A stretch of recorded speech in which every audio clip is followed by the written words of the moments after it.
Anjir, cepet banget, gila.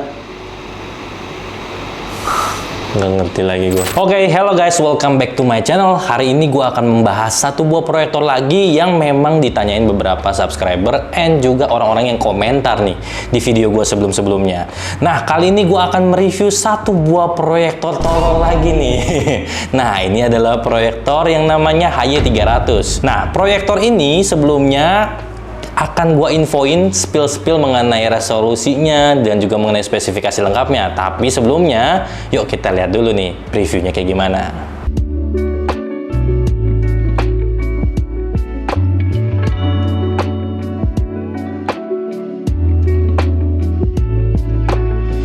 Oke guys, jadi tadi kalian udah ngelihat nih gimana preview dari proyektor HY300. Walaupun cuma sebentar, tapi nanti kita bahas lebih lengkapnya.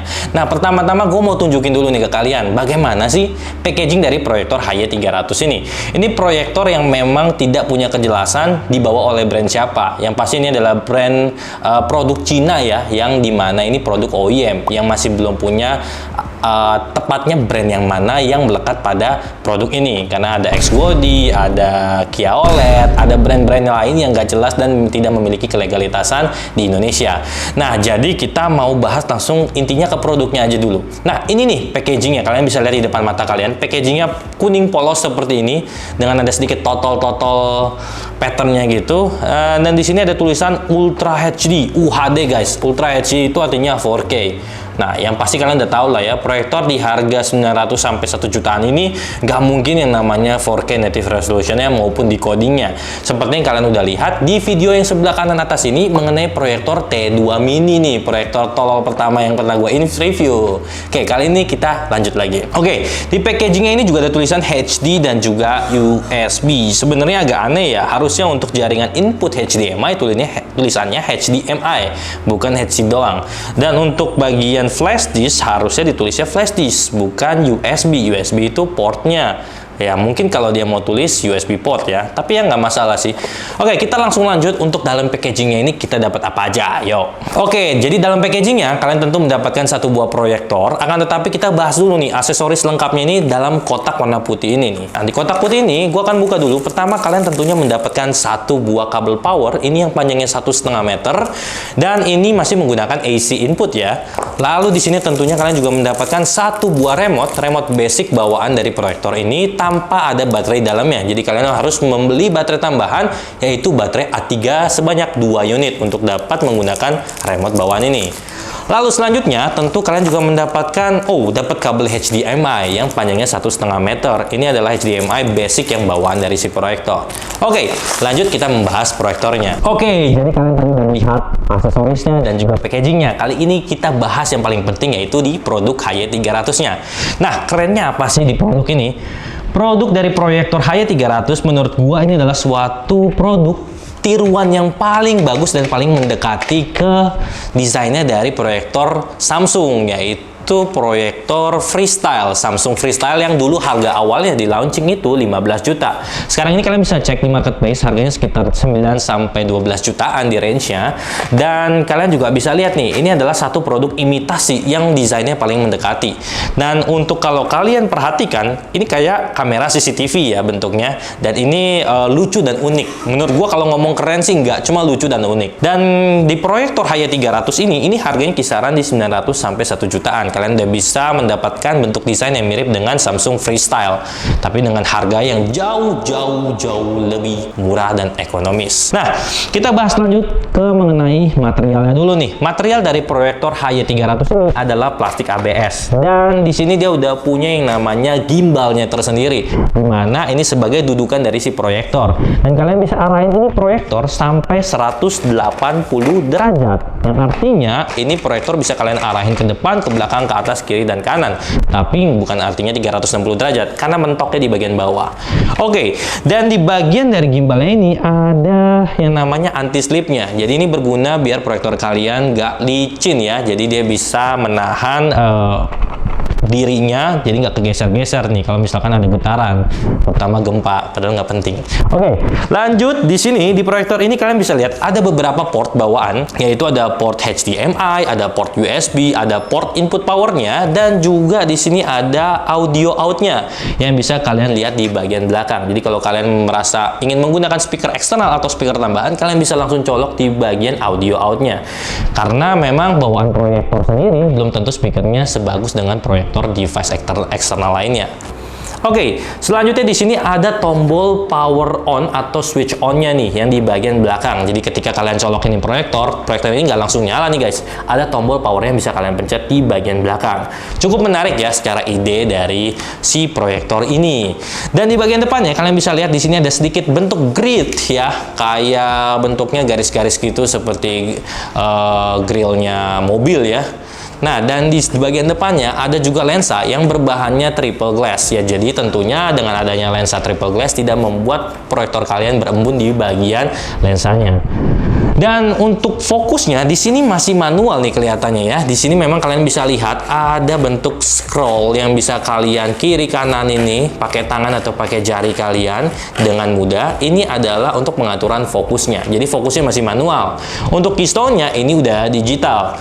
Dan di proyektor ini yang bisa gue bahas adalah proyektornya ini untuk kalian bisa arahin ke kiri kanan atas bawah. Ini sudah menggunakan seperti pengganjelnya di bagian gimbalnya, jadi nggak mudah dia jatuh. Itu bagusnya menurut gua untuk secara ide dari proyektor ini. Akan tetapi untuk bahan materialnya memang plastik banget sih. Memang kelihatan jauh lebih murah, lebih murahan dibanding proyektor Samsung Freestyle yang memang harganya udah berbanding jauh. Oke, kita lanjut membahas mengenai tentang spesifikasinya lebih dalam dulu di bagian part kedua.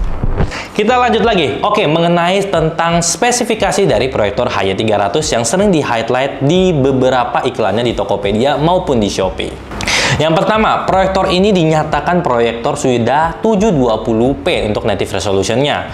Nah, kita mau tahu nih, native resolution-nya beneran HD atau tidak untuk 720p atau malahan di bawahnya. Dan katanya bisa decoding sampai 4K. Sebenarnya nggak penting juga ya, mau di decoding sampai 4K, mau sampai 2K atau 8K, apapun itu belum tentu hasilnya akan lebih baik karena native resolution-nya juga berpengaruh pada apa yang ditampilkan. Nanti kita melakukan pengecekan after this ya. Jadi kita mau cek juga lainnya, spesifikasi lainnya yang menurut saya sangat sering di-highlight dan keren. Yang kedua adalah mengenai tentang Android sistemnya. Proyektor ini udah built-in Android system yaitu Android 11. Wow, Androidnya udah Android 11, harusnya lebih stable. Tapi nanti kita akan ngelakuin pengecekan juga apakah Android 11 ini dapat menjustify bahwa proyektor ini adalah proyektor yang lebih baik di harga 800-an sampai di harga 1 jutaan ini. Nanti kita cek ya. Selanjutnya, proyektor ini dibilangnya telah memiliki kekuatan 1 GB RAM dan juga 8 GB ROM, yang artinya harusnya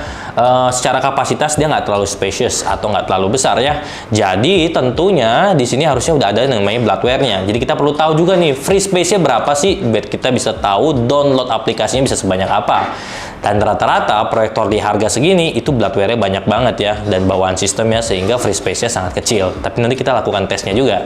Selanjutnya, katanya proyektor ini juga memiliki sistem Bluetooth yang dapat mempairing dengan external device kalian, di mana Bluetooth-nya adalah versi 5.0, yang artinya sudah termasuk cukup bagus untuk seri Bluetooth 5.0. Lalu, spesifikasi selanjutnya yang telah berhubungan dengan fiturnya, proyektor ini tentunya juga bisa mirroring dengan smartphone kalian. Mau itu iOS, mau itu Android, itu udah bisa. Cuma kalau untuk ke PC itu nggak bisa, karena harus menggunakan HDMI cable.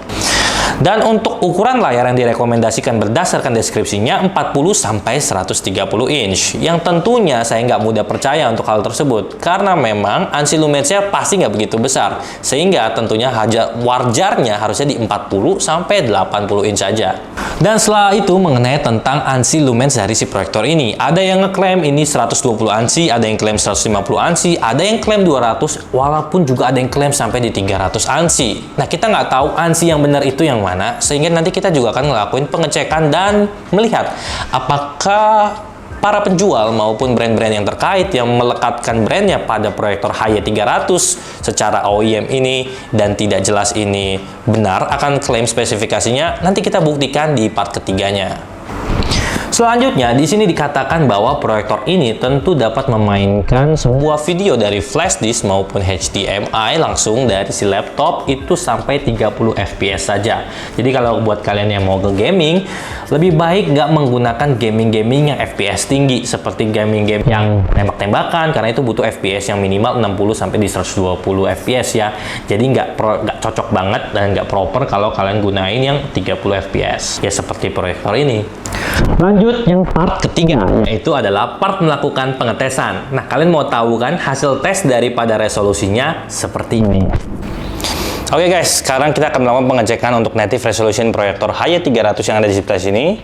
Dengan jarak 2 meter dan perbesaran kurang lebih itu 60-65 inch seperti biasa. Nah, kita menggunakan gambar untuk pengecekan native resolution yang kita gunain untuk proyektor sebelum-sebelumnya nih.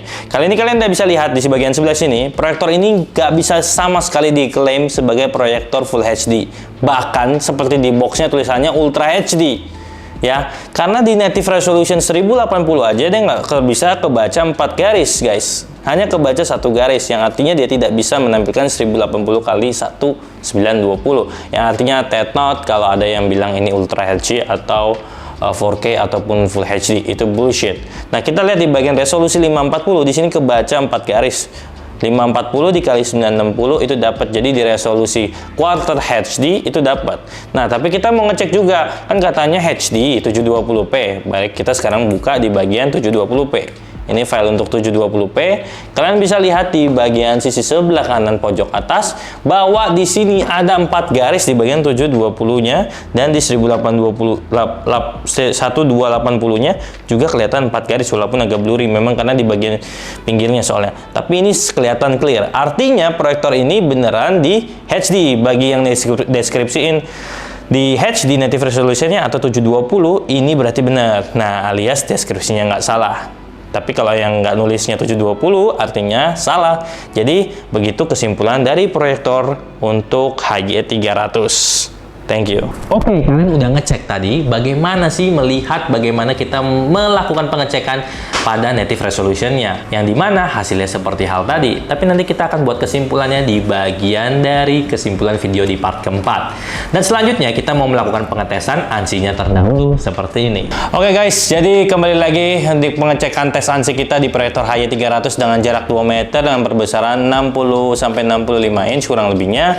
Dan ini kita menggunakan gambar seperti biasa 3x3 9 point average dan menggunakan flash disk untuk pengecekannya. Dan di sini defaultnya udah tetap standar, default standar untuk warna brightness-nya tetap seperti bawaannya, putihnya agak menguning, bentuknya seperti itu memang, dan tidak ada yang kita ubah karena memang nggak bisa diubah untuk gambar atau color temperature-nya. Oke, jadi kita tes dulu nih ANSI-nya. Yang di bagian tengah itu 133, di bagian atasnya 107, di bagian bawahnya 104, di bagian sini 76, di bagian sini 91, di bagian sebelah sini 76, di bagian sebelah sininya 86, di bagian sebelah sininya 101, dan di bagian sebelah sininya 84. Oke, jadi totalnya dari hasil menjumlahkan semuanya adalah 858 ANSI. Dan kalau kita bagi 9, kita mendapatkan average-nya yaitu di 95,3 ANSI. Jadi berdasar klaimnya yang bisa bilang 120, 150, 200, dan 225 itu semuanya salah total. Oke, jadi berdasarkan nilai ANSI-nya nanti kita cek di bagian kesimpulannya. Thank you. Oke, jadi kalian tadi udah ngelihat bagaimana jumlah ANSI yang benar dari proyektor HYE 300 ini. Nah, nanti kita buat lagi kesimpulannya sebelum kita melakukan judgement-nya sekarang. Selanjutnya, kalian tentu penasaran bagaimana sih kualitas dari speaker built-in di dalam proyektor HYE 300. Nah, untuk speakernya itu rasanya seperti ini.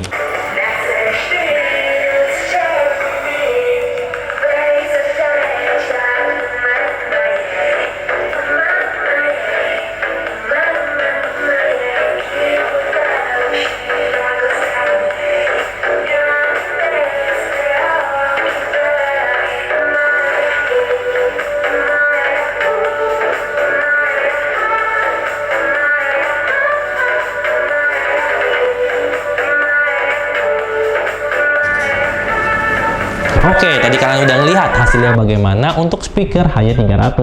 Selanjutnya kita juga mau lihat bagaimana performanya dalam menayangkan video ataupun film-film di dalam ruangan yang gelap dan ruangan yang terang. Seperti ini.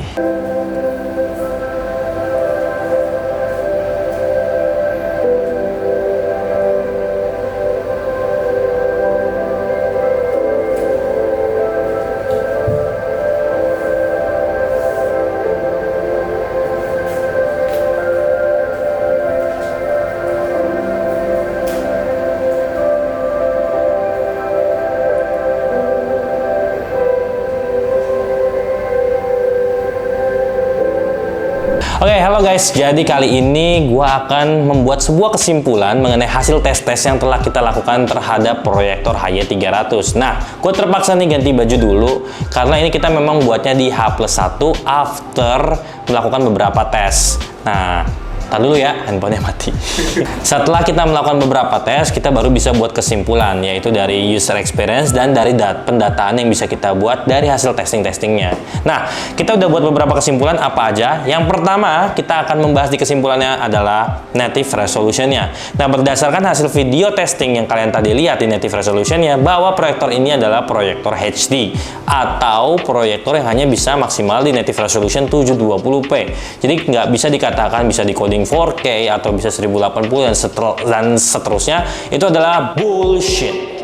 Kesimpulan yang kedua adalah proyektor yang ngeklaim, ya nggak tahu brand asal mana, yang nggak jelas, yang memang semuanya pada jual proyektor HY300 ini, mau brand apapun itu, yang resmi dan nggak resmi. Ada sih sebenarnya resmi, cuma saya nggak mau ngomong aja. Kalian bisa cek sendiri untuk proyektor yang resmi atau tidak, itu di bagian dirjen intelektual ya, kalian bisa cek sendiri itu resmi atau tidaknya.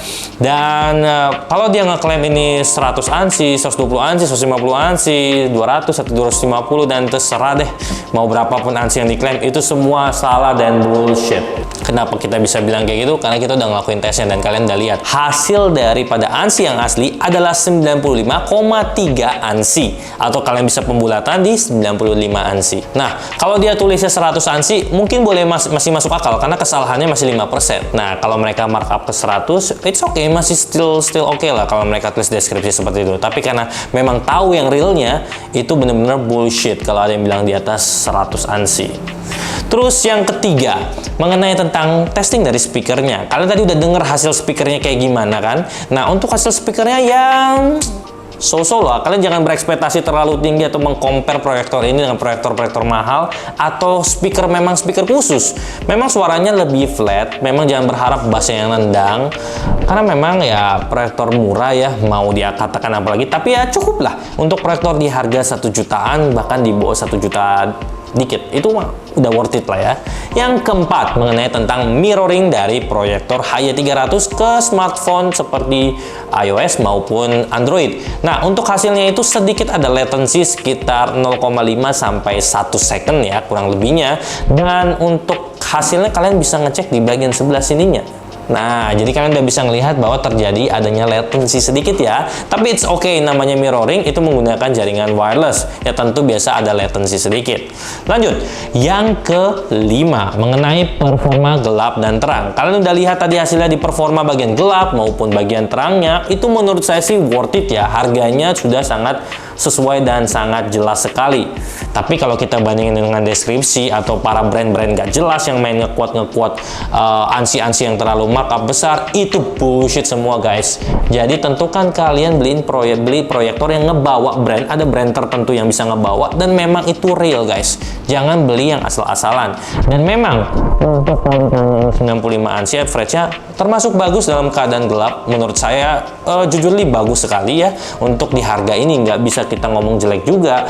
Memang hasilnya ya sesuai lah dengan harga. Jangan berekspektasi yang terlalu tinggi. Dan untuk di hasil yang terang ya memang sesuai harganya. Memang nggak bakal bisa tempat yang terlalu terang. Tapi kalau yang ramang-ramang masih oke. Selanjutnya yang keenam, mengenai itu ROM dan RAM-nya. Nah, kalian bisa lihat nih di bagian about. Di bagian about situ ada tertulis bahwa ROM-nya itu tertampilkan 8 GB. Tetapi ketika kalian ngecek nih, di sini free space-nya dia tulisannya itu 2 GB-an nih guys, 2,6 GB. Nah, itu lucu banget ya. Jadi kita mau melakukan pengecekan lebih dalam, kita buka di bagian folder filesnya. Ketika kita cek di bagian situ, malah tertulisnya 2,6 GB free space-nya, tapi udah kepake use-nya 1,4. Yang artinya kalau 2,6 ditambahin 1,4 kurang lebih harusnya di 4 gigaan. Yang anehnya banget kan katanya itu ngeklaimnya 8 giga guys. Tapi kenapa di situ di file cuma 4 ya? Itu yang sangat janggal dan sangat aneh menurut saya. Padahal katanya use-nya kepakainya itu 1,4.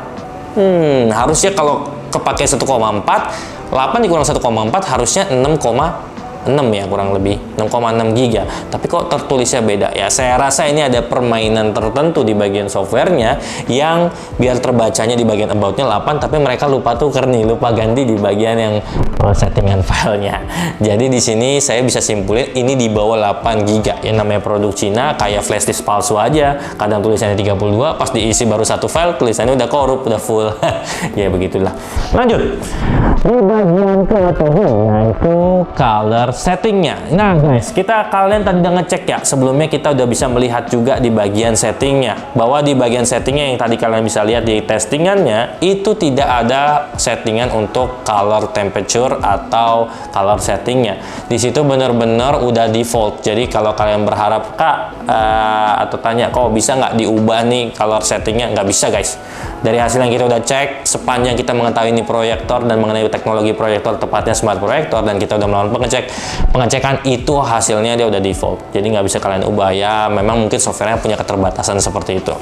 Selanjutnya yaitu nomor 8 mengenai tentang Keystone Super Gila. Nah, ini dia keren banget. Kalau kalian perhatiin ya, dari hasil yang kita coba testing nih, gila ya. Ini sih menurut saya Keystone-nya sih ngebut banget ya.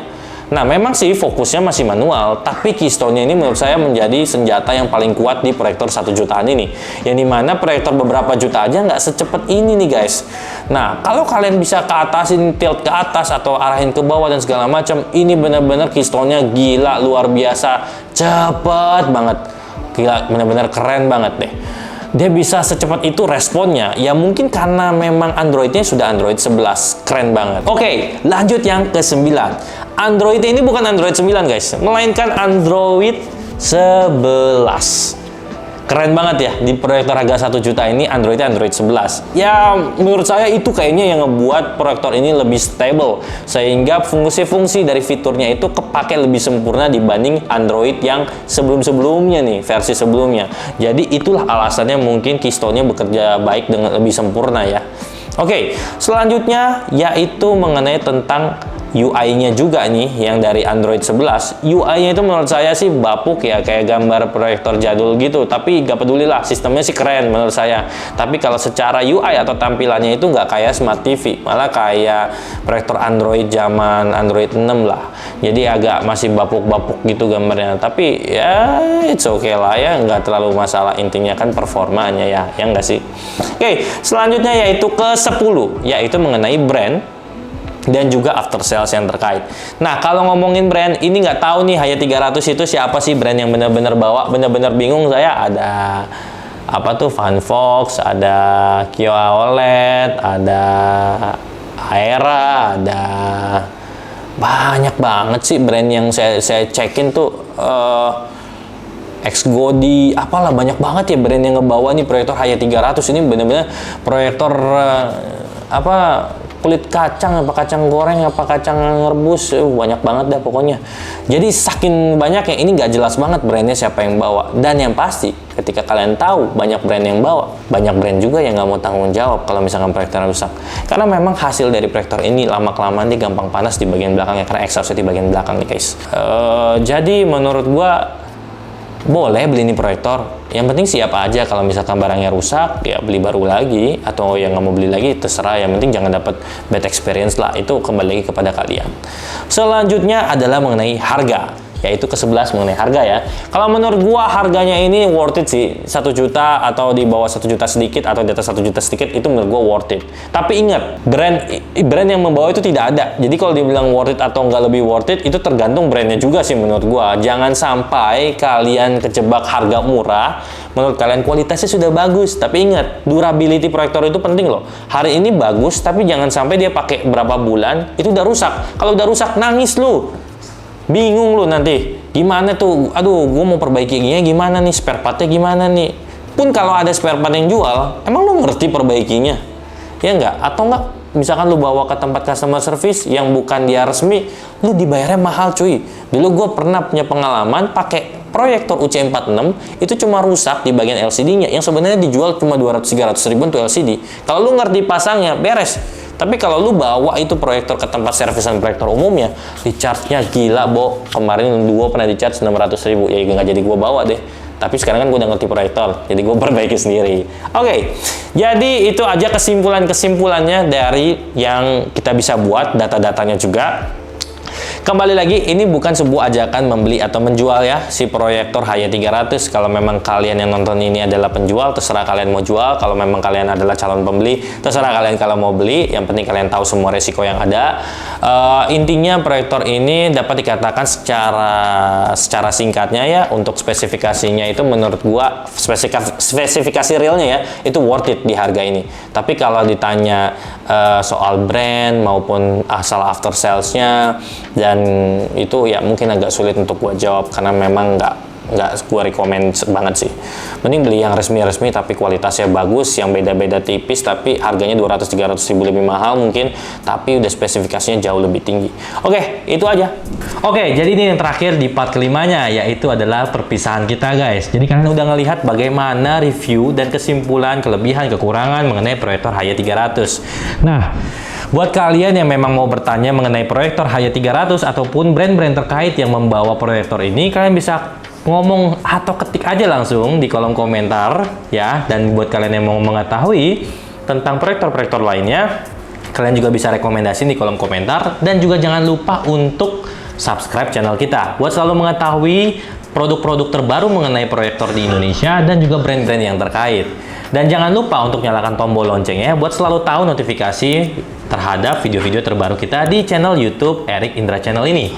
Dan buat kalian yang memang suka sama ini video, kalian juga bisa langsung pencet aja tombol like-nya. Tapi buat kalian yang kurang suka, kalian bisa pencet tombol dislike sehingga kita mengetahui apa sih kekurangan dari video kita. Buat kalian yang ada kritik atau masukan, jangan lupa di kolom komentar dan gak bakal kita hide ya. Jadi kita buka secara umum. Karena kami percaya kritik adalah suatu hal yang membangun, bukan suatu hal yang menjatuhkan. Jadi thank you buat kalian yang sudah selalu setia di channel kita. I am Erik and see you in the next video.